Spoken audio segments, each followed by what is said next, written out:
ओ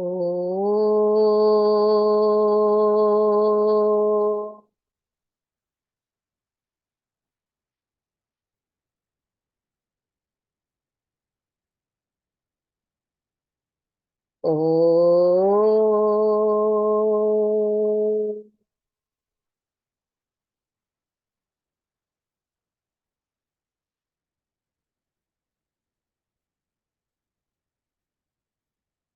ओ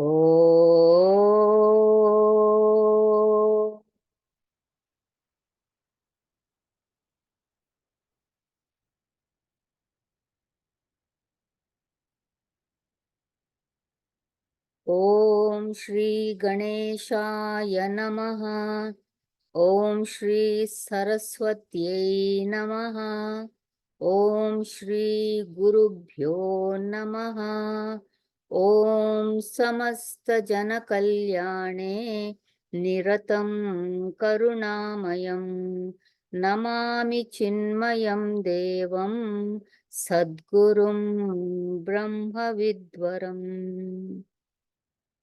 सदा शिवसमारम्भां शङ्कराचार्यमध्यमाम् अस्मदाचार्यपर्यन्तां वन्दे गुरुपरम्परां। श्रुतिस्मृतिपुराणानाम् आलयं करुणालयं नमामि भगवत्पाद शङ्करं लोकशङ्करम्। शङ्करं शङ्कराचार्यं केशवं बादरायणं सूत्रभाष्यकृतौ वन्दे भगवन्तौ पुनः पुनः।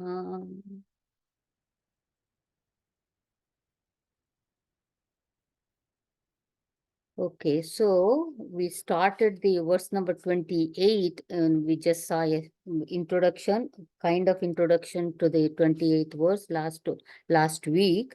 And I just told you a story, how we also have a deaf ear many times for the teachings that we get from our gurus and our scriptures and all that. And so hopefully, we will recognize that one and then start living the teachings that we get.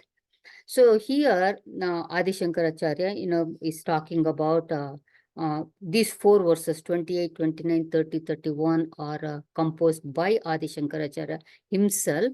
And here he gives the sadhanas to reach the moksha here. So, there is a Sanskritam shloka that says, Ahara nidra bhayamaitunam cha samana metat pashubhir naranam dharmo hi tesham adiko visheshaha dharmena hina pashubhir samanaha.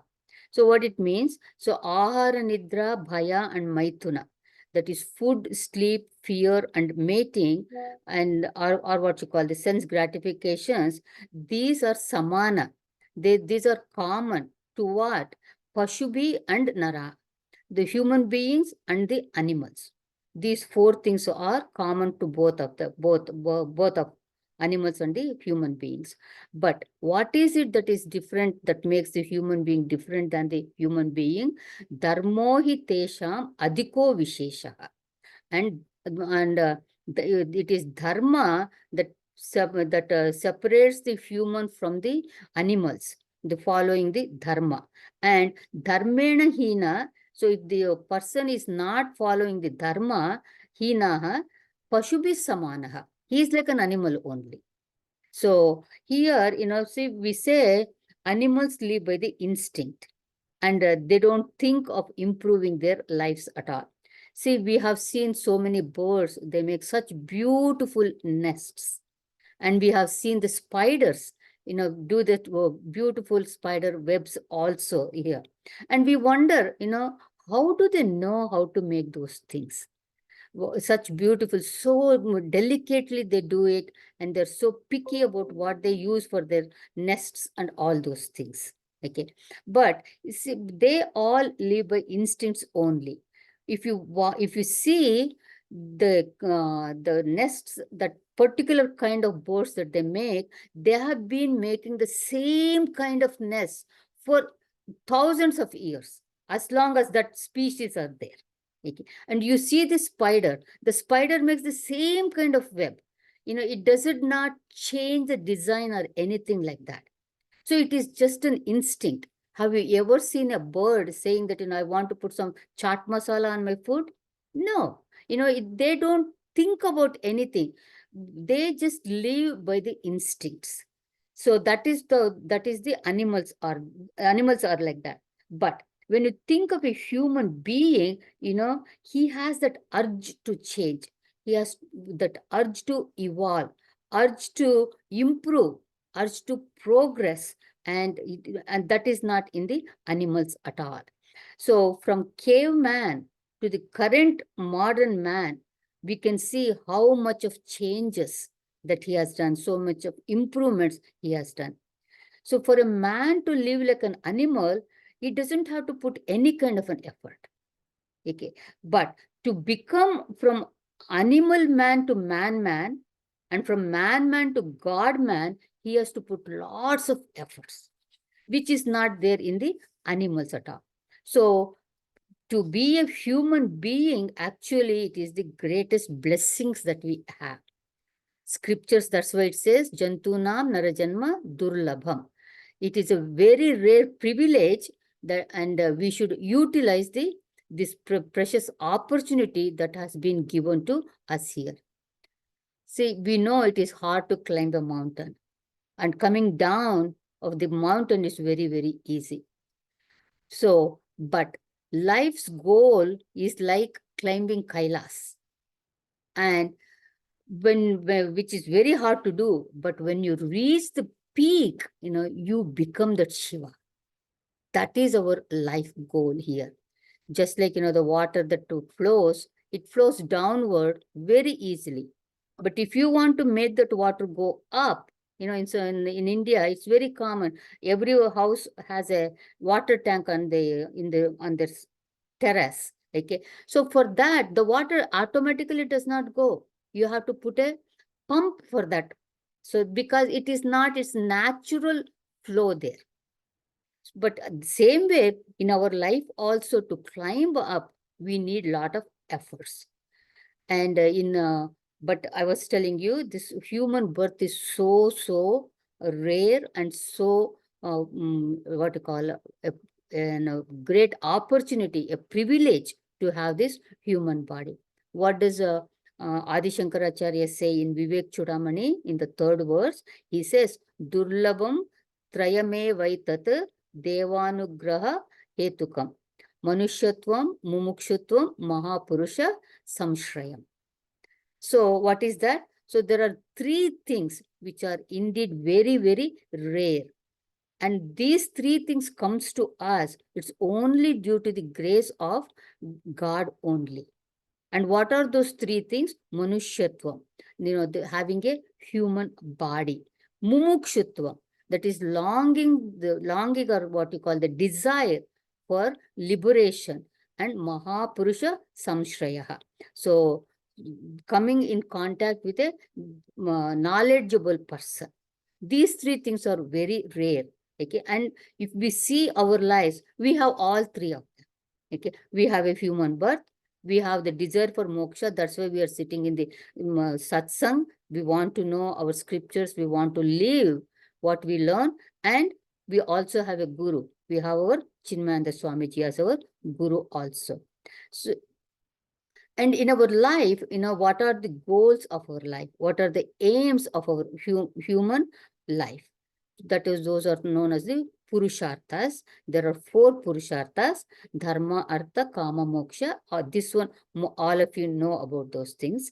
Here, the Adi Shankaracharya, in this 28th verse, he is taking the Kama Purushartha, okay, the desire. And in the 29th verse, he is going to take the Artha Purushartha there. Ramakrishna Paramahamsa would call this Kama and Artha as Kamini and Kanchana. So he always used to stay away from Kamini and Kanchana. So here Adi Shankaracharya is showing the downfall of a human being. What is the why he has the downfall? Because of the weakness for his weakness for the pleasure seeking. Because of that, he falls down. See, enjoying the pleasures is not condemned, okay? But making the pleasures as the goal of our life, that is criticized here, that's all. So Adi Shankaracharya already has cautioned us in the verse number 3. Again, Nari Stanabari Napi Desham Drishtva Maga Moha Vesham Yetan Mamsava Sadi Vikaram Manasi Vichintaya Varam Varam. So he warned us there, saying that don't come under the carnal pleasures. Okay, and one should exercise self-control. So in that verse, he showed the limitation of sensual pleasures there. And many times he has shown us, about the limitations of this human body also, how much we struggle to control our habits. So he said, that how hard it is to go beyond the desires. So that one he said in the verse number 15. We try and try and try, but still what happens? Tadapina munchati asha pinda. Okay, body has become worn out with all these desires that we have, and we go after all those things. But even then, that person never leaves the bundle of desires. Same way in the 16th verse also Adi Shankaracharya said, Tadapina munchati asha pasha, where this person was trying to punish his body. Jatilo Mundi, Kunchita Kesha, and all those things, but yet Asha Pashaha, the noose of the desires, Tadapina Munchati, that does not leave him at all. One may say, what is wrong in pleasures? This body is there, we have the senses, but what is wrong in enjoying that? Acharya shows here, pleasure hunting, if that becomes the goal of our life, what will be the result? In this verse number 28 here. So here again, just like in the verse number 3, he showed the limitation of sensual pleasures. Same thing he is showing here also in the 28th verse here. Sukata kriyate rama bhogaha. Sukata kriyate rama bhogaha. Paschadanta sharire rogaha. Paschadanta sharire rogaha. Yadyapi loke maranam sharanam. Yadyapi loke maranam sharanam. Tadapi na munchati papacharanam. Tadapi na munchati papacharanam. Sukata kriyate rama bhoga. Paschadanta sharire roga. Yadyapi loke maranam sharanam. Tadapi na munchati papacharanam. Bhajagovindam, Bhajagovindam, Govindam bhajamudhamate. Sukata kriyate Rama bhoga. So for the sake of happiness, one indulges in Rama bhoga, that is sensual pleasures. So here Rama does not refer to Bhagavan Sri Ramchandra ji, but it means sensual pleasures here. And when you indulge in these sensual pleasures, what happens? So it says paschat hanta sharire rogaha. So later, the body becomes a home for diseases. So Adi Shankaracharya cries out hanta, That means, alas, alas, what a pity it is here. But still, he says, Yadyapi loke maranam sharanam. Even though the ultimate end is death, and we know that this life is not permanent, tadapi, even then, na munchati papa charanam. So the man does not leave his sinful behaviors here. And then Bhajagovindam, Bhajagovindam. So here, Adi Shankaracharya looks around and sees how the people are living and what they are doing. And he sees such a miserable thing that they are doing. So you can see, even at the time of Adi Shankaracharya, okay, even at that time, people had the same kind of people were also there. Okay, so feels like, nothing has changed for thousands of years. The same human mentality keeps going on at the same time. So here he warns, or you can say lovingly, he tries to tell us lovingly, don't indulge in the sensual pleasures. If you do, what is the result of that one? And he hopes maybe people will give it up and look towards the moksha here. So the first pada, it says, Sukata kriyate Rama bhogaha. Sukataha, for the sake of happiness. Or you can say, happily. Guruji uses the word aram se. So they are indulging in the pleasures. That means, they're going after the pleasures without thinking whether it is right thing to do or not, it is not the right thing to do. So carelessly and ceaselessly, they're going after the pleasures here. And kriyate, and they're doing. And what are the people doing here? Rama bhoga. So bhoga is enjoyment of Rama. So here, if it is Lord Rama, it is very good, they are in the right path. But here, Adi Shankaracharya is not referring to Bhagavan Sri Ramchandra ji here. In Sanskritam, the root word is Ram. Ram means to enjoy, to sport. It's very interesting. Even in English, rum is, that is for enjoying here. But it is a Sanskritam root word, actually, rum, that one. And here, Rama means all kinds of bhogas that delights the hearts of who? Of ignorant people. That is the Rama bhoga here. Swami Advayanandaji, he said Rama means a woman. And Rama stands for sensual pleasures, and all the pleasures we seek in this world of objects is Rama Bhogaha. See, when we say Kamini and Kanchana, it is not just the word meaning that we know that they are trying to tell us.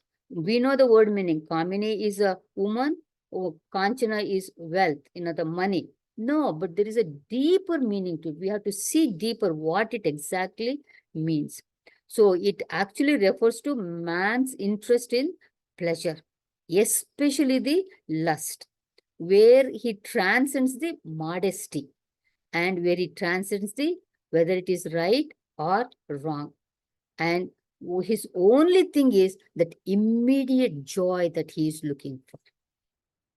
So we have to see, as I said, a deeper meaning into these words here. See, in Grihastha Kama is allowed, but overindulgence is criticized here. Okay.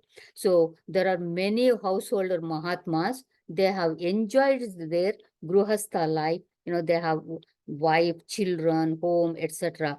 But all their activities, okay, it is Shastra Sammatam. It is guided by the Shastra. Every action of theirs, they know what is the right thing to do and what is the wrong thing that they should refrain from them also. And also they refrain from Nishiddha karmas also. So even though they were grahasthas, they were still able to walk the path of spirituality. Guruji tells a story. See, there was a great householder saint, a Mahatma, who was very happy. He had a wife and children and a house and all that. One day, a thought came to that Mahatma's wife. My husband is a great Mahatma, but he also enjoys the worldly pleasures. And what is the difference between him and an ordinary man? But she didn't have the courage to question that to her husband. But this Mahatma was so great, he understood what was going on in her mind. So one day he asked her to cook very, like a delicious food, with the sweets and everything. And she cooked and she waited for the husband. And then the husband comes with a sword in his hand. And he tells the wife, you sit down and you eat everything that you have cooked. And I give you just 10 minutes. And if you don't eat all of it and if you don't finish it, I'm going to cut your head off with this sword. Now the wife is, she has never seen the husband in this terrible form. And she's so scared. She starts gobbling up all the food that she has cooked. But all the time, keeping her eyes on that sword. And when she finished eating, the husband said, how did you enjoy the food? He put the sword down and then he asked very calmly, how did you enjoy the food? And she said, what food? What enjoyment? I don't even know what I was eating. My eyes were always on that sword. So then that Mahatma smiled and he said, I also enjoy the pleasure of the householder just like this. Okay. I always remember that Yamaraja is standing there. Means these wise people will always remember these pleasures comes to an end. So they are not attached to them. So the idea here is, even though at physical level, it seems like these householder Mahatmas are enjoying the things, but they, they have never lost in that pleasure. And there is no mental enjoyment also in that one. The mental enjoyment gives you vasanas. Okay, but there is no mental enjoyment, so they don't develop any vasanas also. So that is the difference between the Mahatmas and the regular householders who are looking for pleasures. Okay, Mahatmas also enjoy it, but they know, okay, the end result of it, and they are mentally not involved in those things. So here, it's an example that was given was like the income tax filing. So there is a deadline for filing the income tax, right? And if you don't pay in time, you have to pay the penalty. But those who remember the deadline, they will take care of their filing and everything properly. So remembering the deadline is very important. So here the Maranam word is very, very important. So remembering that Maranam, the death, you will not waste your time unnecessarily on useless things, futile things here. So because we know how our life is, so you never know when our life comes to an end. In the verse number 4, Adi Shankaracharya had said, Nalini Dalagata Jalamati Taralam Tadvat Jivitam Atishaya Chapalam. So this life is just like a drop of water on the lotus leaf. You never know. A little bit of wind, that makes the leaf move a little bit, that water drop falls into the water. It's the same way our life also.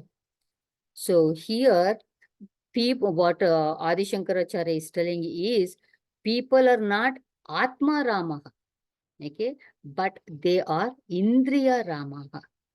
So that which delights the senses, that is called Indriya Ramaha. Indulgence through the Gnanendriyas, that is Shabda, Sparsha, Rupa, Rasa, Gandha. but it is their natural affinity. The ears wants to listen. The mouth, the tongue wants to talk or eat. Okay, the eyes want to see. This is their natural affinity. That is what, it says in Kathopanishad. All these sense organs are created in such a way, they look outside. They never look inside at all. Paranchikani, verse is there. But what happens is, when we want to bring from outward going senses inside, to look inside, it becomes very, very hard here. And but we have to make an effort here. We should not be abusing the body, okay, and just for the pleasures of to experience the pleasures. And what happens if you keep on going after the pleasures? The body will get diseases. It's not only the body, even the mind will be affected with those things. We see, we are not like Charvakas. What is Charvaka philosophy? Charvakas, they say, just eat what you call kavo pivo mojudavo. Because you don't know if there's any life after death or any place you go to after death. Nobody has seen it and nobody has come back to tell it is there. Okay. So, but now, right now, you can see this world. The world is full of material things. Why don't you enjoy? Instead of waiting and see, oh, what will happen? But we are not that. We are all sitting in satsang. Okay, we are not Charvaka followers here. So, but we have to make sure that each and every sense organ is controlled properly. So just take, for example, just one sense organ and how much havoc it can create. So let's take the example of a tongue. Tongue has two properties, that is taste and speech. So this Swamiji, it is very funny. He says, what is the past tense of eat? E-A-T. That is ate, A-T. And what is the future tense of eat? He says weight on your body. So, like that, there is no control, eating and eating. And at the same time, no control over talking and talking also. So the tongue, actually, they say the tongue doesn't have a bone, so it doesn't stop wagging at all. It's a non-stop wagging here. So this way, you can think about each and every sense organ and see how much calamity it actually causes and why we should control that one and use it for the higher purposes. See, this human form, as I already said, it is durlabha. This having the human body is all durlabham, but when we have this one, we should not just waste it. Waste it in just the pleasures here in eating, drinking, and making merry and all those things. See, we human beings, we have a free will. That is a great privilege that we have. So life should not be wasted merely in pleasures, and man should contemplate on the purpose of life. What to contemplate on? Adi Shankaracharya already said that. Ate kanta kaste putraha samsaroyama tiva vichitraha kasyatvam kuta ayataha tatvam chintaya tadeha brataha. Instead of wasting time in pleasures, think about from where you have come, for what you have come. Who is my son? Who is my family? When you think of all these things, you will not be driven towards the pleasures at all. In Bhagavad Gita, Lord Krishna talks about 3 kinds of happiness. That is Sattvic, Rajasic, and Tamasic. So what is Rajasic happiness? He says the happiness that derived from the contact of the senses with the sense objects, which is, it is like nectar in the beginning, but poison at the end. Then what is tamasic happiness? He says happiness that starts from bondage and it ends in bondage also. Then what is sattvic happiness? And he says, sattvic happiness is like in the beginning, it is very hard, difficult. But in the end, it is like amruta. It's like nectar. So you can take the example of the medicine, the bitter medicine. To take the bitter medicine, you don't want to because it's very bad in tasting. But that bitter medicine will relieve you of the disease or the pain, whatever it is. So the sattvic happiness is like that. In the beginning, it is bitter, but the result is very, very good here. So, and also the sattvic happiness actually takes you towards liberation also, because your total control, you are not wasting your energy also. There was a, the long time ago, this is not now, it is during the time of cigarettes. They used to advertise about the cigarettes. In India now you see Dhumapana is bad for you, and so they show all this picture of cancerous mouth and all these things, right? But even then, has the smoking stopped? This, even in this country, the package, a cigarette pack, it has on the warning, it can cause cancer. But has it stopped? It might not be as much as it used to be, but it is still there. Okay. So here, you can say in those days when it was advertised on the television. So a person sued this cigarette company for making false claims on television. And what are the claims that they were making on the television ad was, smoking keeps the thieves away. And smoking keeps the dogs away. And with smoking, you never grow old.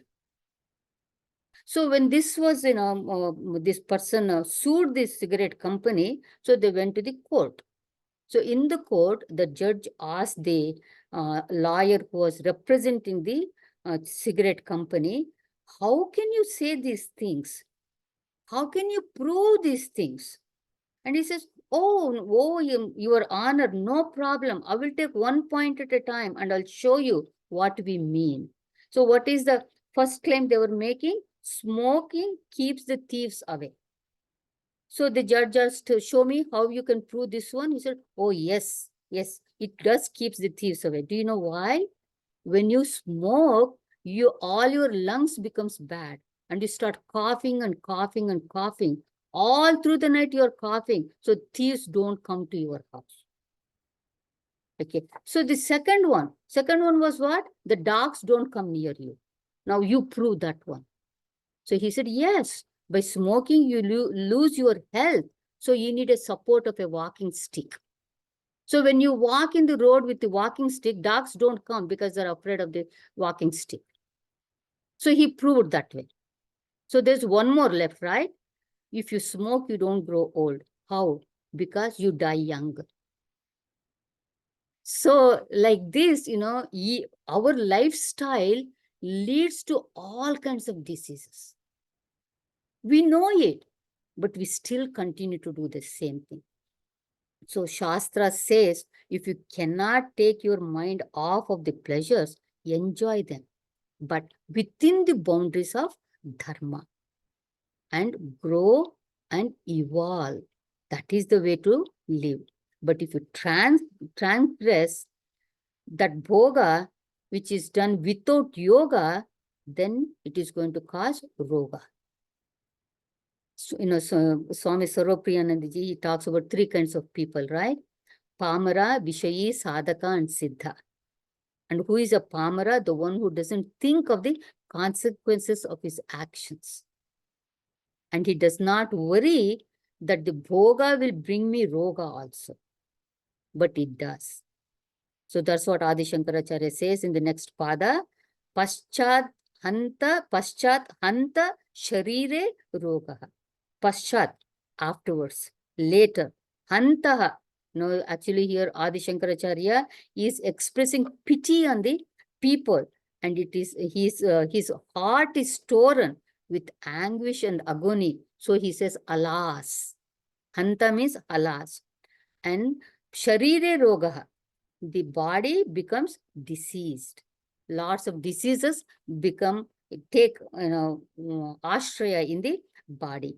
So when the man gets carried away in this material and sensual pleasures, he falls a victim for many kinds of diseases, not only physical, but mental diseases also. And once you're drowned in pleasures, the mind, as I said, the mind also becomes very disturbed. There is that anxiety. Am I going to get it? What if I don't get it? And there is anxiety. Do I have enough funds to enjoy that pleasure? And so you might get depressed also if you don't have it. So physical and mental, both diseases will be the result of running after the pleasures. And here, and what is this pleasure? It's a temporary. No pleasure is permanent. But when the person is looking for the pleasure, he doesn't think of all these things at all. In Bhartruhari, in Vairagya Shatakam, he says, Bhoge Roga Bhayam. So in Bhoga, there is always fear of Roga. And he also says worldly pleasures actually have not been enjoyed by us. The pleasures have enjoyed us. So he says, Bhogana Bhukta, Vayameva Bhuktaha. So we should understand there should be a limit for everything. For everything, there should be a justice. There should be morality, and there should be dharma also. But when you transit this dharma, and then you are inviting problem for yourself here. So that's why our Shastra says, Ati Sarvatra Varjayet. Avoid excess in everything. Whether it is eating, sleeping, watching television, whatever it is, avoid excess there. So we see one is using the body and one is abusing the body. So we should always remember this body is a sacred instrument. Actually, it says, Deho Devalaya. This body is a temple. So, and this body needs to be used for the higher purposes. Okay. It is the greatest treasure we have. In Sanskritam, it says, Shariram Kalu Dharma Sadhanam. This body is an instrument for Dharma Sadhana, for carrying out the dharmas. It is not for indulging in pleasures. In Kathopanishad, we see that little Nachiketa, when Yamaraja tempts him with so much of all these pleasures, what is that, apsaras, the wealth and everything. What does he say? He says, Sarvendriyanam Jarayanti Deha. Jarayanti Tejaha, I'm sorry. So all these pleasures are actually will drain the vitality of the body only. So he tells him, you just keep all your pleasures with you only. I am not interested at all. One Swamiji says, all these worldly pleasures wear a cap of sorrow on their head. So every pleasure actually creates some sorrow only here. And we should understand, however much we keep on enjoying the pleasure, the same pleasure again and again and again, but still it does not add up to much at all here. So when we indulge in pleasures, there is roga when we are still alive. And then it is bhava roga when we die. That means we are stuck in this bhava. We are stuck in this samsara. Punarapi jananam, punarapi maranam here. And some might say, well, you are talking so much about this roga and bhoga, okay, of the people. But, it is even the Mahatmas, they also get roga. They also get diseases, even though they are following a very strict life, a sattvic life. Then how do you say it is only the pleasure hunting people they are going to get rogas? Yeah, yes, it is true. Mahatmas also do get diseases, but even when they are following the sattvic life. But we have to see, even when they are sick, their energy levels does not go down. And they go through it because it is their prarabdha karma. That's all it is. But the body goes through the prarabdha karma, but the Mahatma is not going through that disease, not going through that pain. We have heard that Ramana Maharshi and Ramakrishna Paramahamsa both had throat cancer. And our Gurudev, Swami Chinmayanandji, he had problem with his heart. He had surgeries, I think 2 times. Okay. And his heart was working at only 25%. But still, till the end, till the last day, okay, what did he do? Gnana Yagnas. He never gave up. So their energy levels are way high because they're not identified with the body at all. You all have heard of Shivaji Maharaj, right? Shivaji Maharaj's guru was Samarth Ramdas. And Samarth Ramdas, he used to live in a small hut. And Shivaji used to go to Samarth Ramdas, sometimes just to pay his respect to his guru, and sometimes to get some advice from him. One day, Samarth Ramdas was sick and he was covering himself with a blanket. And he was told by his Shishya that Shivaji Maharaj has come to see him. So he just, took his blanket, moved it to the side and got ready to see Shivaji. And when Shivaji Maharaj came inside, he saw that the blanket was shivering. And so he asked Samarth Ramdas, why is the blanket shivering? Then the Guru said, I left this body's sickness to that blanket. So Mahatmas are totally detached from their bodies. And they don't even ask to be cured. For example, Ramakrishna Paramahamsa, when he had the throat cancer, many of his devotees requested him, please ask Kali Mata to remove this cancer. He said, no, I'm not going to do it because it is body's karma. Let it go through. I'm not going to ask Mother Kali for this one. But, the ignorant people who indulge in these pleasures, they are inviting the diseases and they go through the physical discomfort and the mental discomfort and depression, and they keep on saying, why me, why me, why me? But the Mahatma says, why not me? Why not this body go through? Let it go through.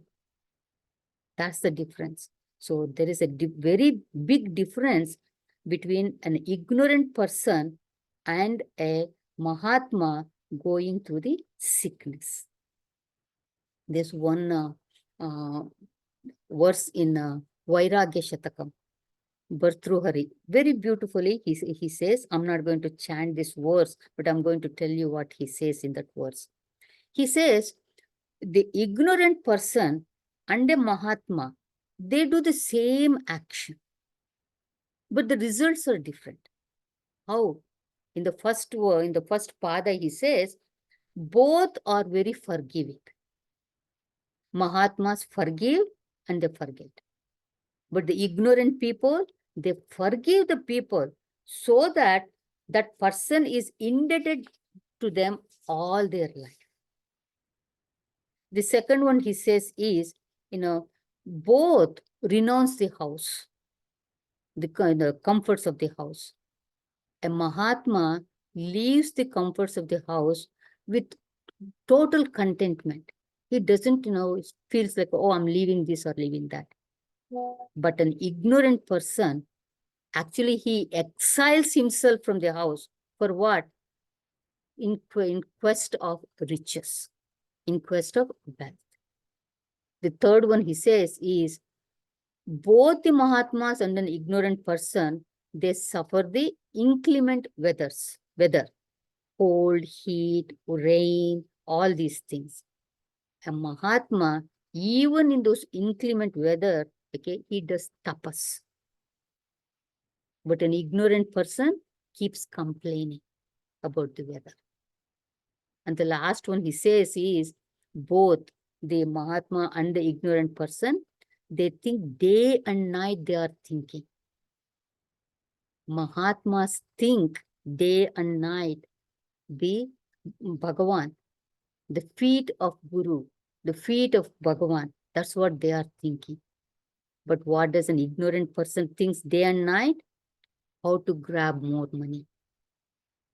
So even though actions are the same, but the results are different. We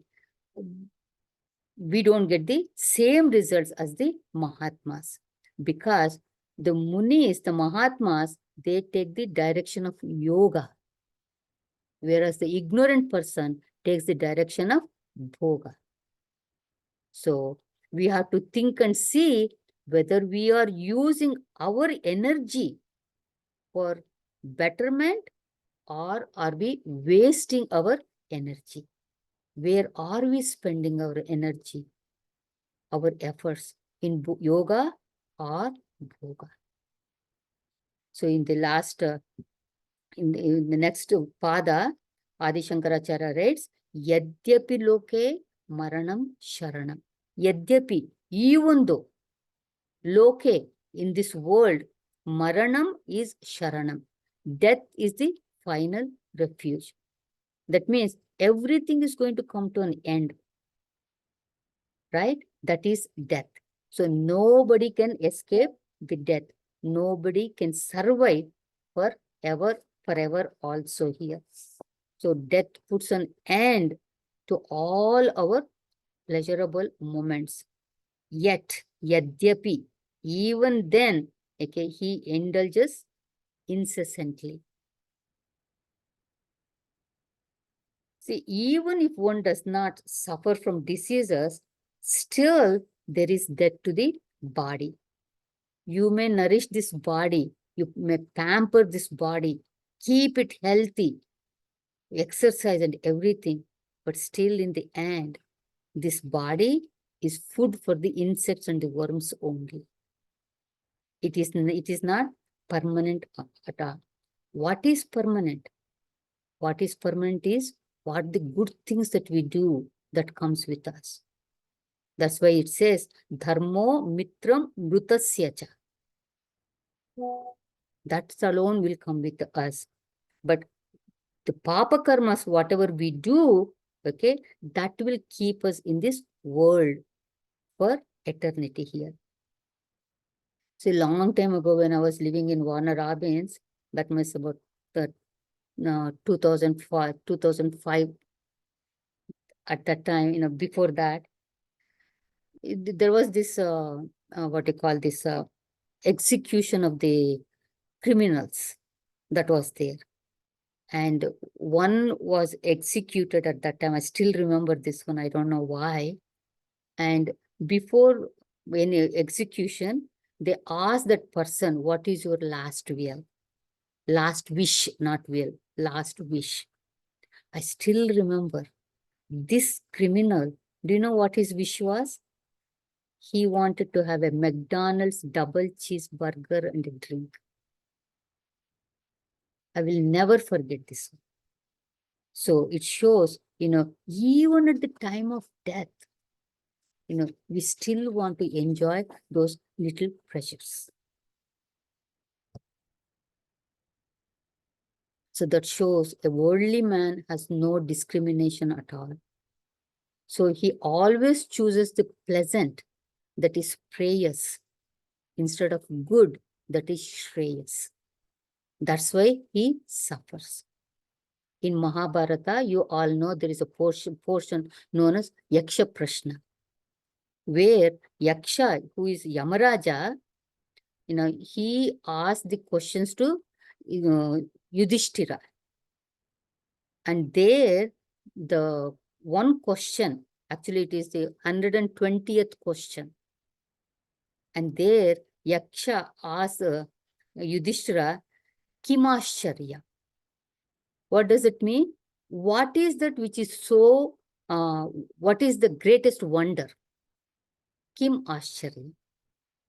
So for that, Yudhishthira answers, Ahani ahani bhutani gachanti yamalayam. Sheshaha stavaram icchanti kimascharya matah param. He says, Ahani ahani bhutani. Every day, day after day, bhutani, the animals and the human beings, they die in thousands. That means Yamalayam, actually they are marching towards the Yama's abode. They are becoming his guests there. But we don't think of death at all. We think, what is Stavaram? Okay. We think we are good forever. Nobody can move us at all. And we are immortal. So Yudhishthira says, is there anything more wonderful than this one? So in Sanskritam, we know the word for body is Sharira. What is Sharira? Sharira is that which degenerates in time. Tadapina munchati papacharana. Even with all these things, in spite of this, that means knowing it very well, okay, death is at our doorstep. Still, na munchati papa acharana. The being does not stop in doing the wrong things, sinful things. Why? Because he wants those pleasures at whatever the price. So that is the thing. So here, so these desires are so irresistible, the human being does not hesitate to do the papa, even the wrong things also here. So when they're doing the papa karmas, they don't think what is the karma palas will be there.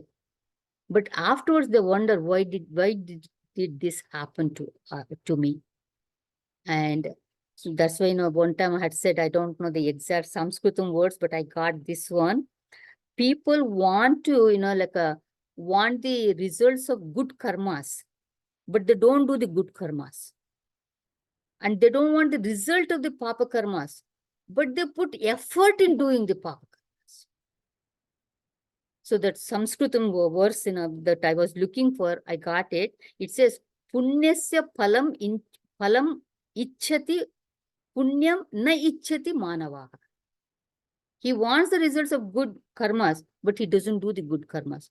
Na papa karma phalam ichchati papam kurvanti yatnataha.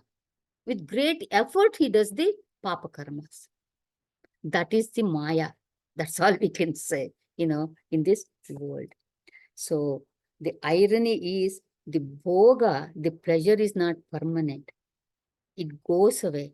And there is so much sadness, so much anxiety, so much restlessness, so much craving. But still, the ignorant man is always going towards that only. Okay, so what is the solution? See, we have come to this world for what? Vasana kshaya. To get rid of, exhaust our vasanas. But the way we live, okay, we make those vasanas stronger and stronger and stronger. That's our problem here. So, but we should understand and we can do this one. I always remember what Gurudev says, we can and we must do this one. These vasanas are very strong. I do understand. Guruji tells a very beautiful story. He says there were a few monks who were going on a pilgrimage.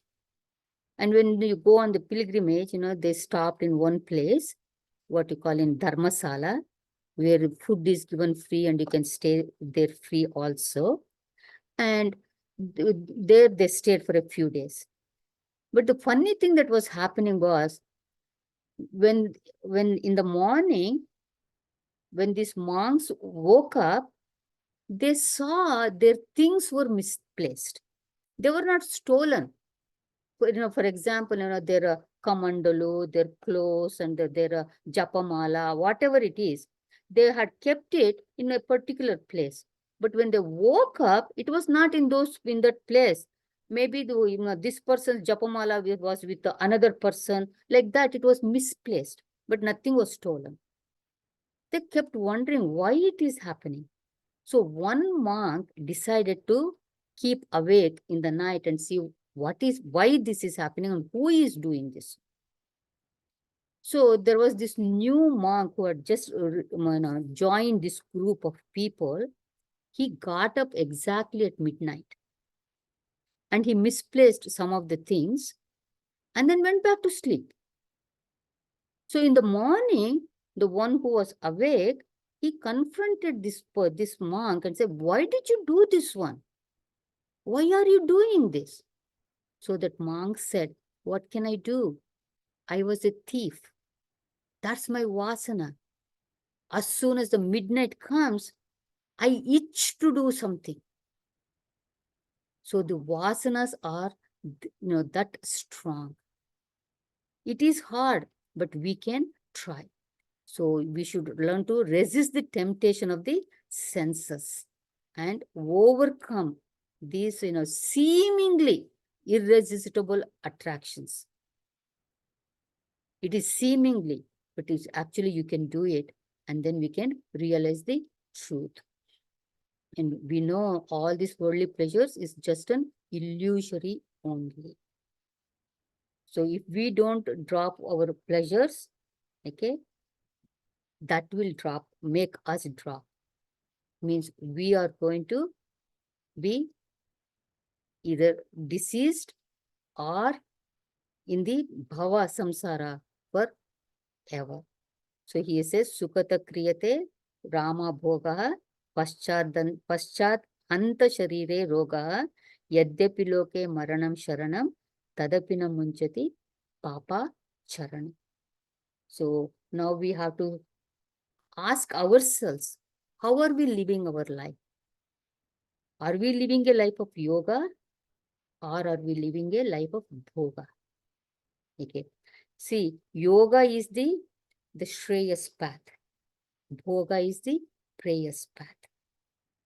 So it's left to us which path you want to take. It is difficult, but we can do it. It's just like, skiing. Downhill is very, very easy. Nobody can go skiing up. That's why they have the ski lifts. So same way, we also have sadhanas that are given to us. So we can do it also. So we should see, like I told you, Swami Sarvapriyanandji uses these 4 words, right? Pamara, Vishayi, Sadhaka, and Siddha. We are not Pamaras, okay? And we are not, Vishayi is also 100%. But we are Sadhakas. And our goal should be how to become Siddhas. So when this great knowledge Adi Shankaracharya has brought to us, we should open our doors and then we should understand and also bring it in our life also. And we should spend our lives in a worthwhile pursuit than wasting our life in pleasures. So the tagline for this verse is, our present creates our future. So that is verse number 28. So next week we will see the Purushartha, Artha Purushartha, the wealth, the Kanchana. So that we will see in our next class. Okay. Om Purnamada Purnamidam Purnat Purnamudachyate Purnasya Purnamadaya Purnamevavashishyate. Om Shanti Shanti Shanti. Harihi Om. Shri Gurubhyo Namaha. Harihi Om. Hari Om everyone. Hari Om. Hari Om, Geeta ji.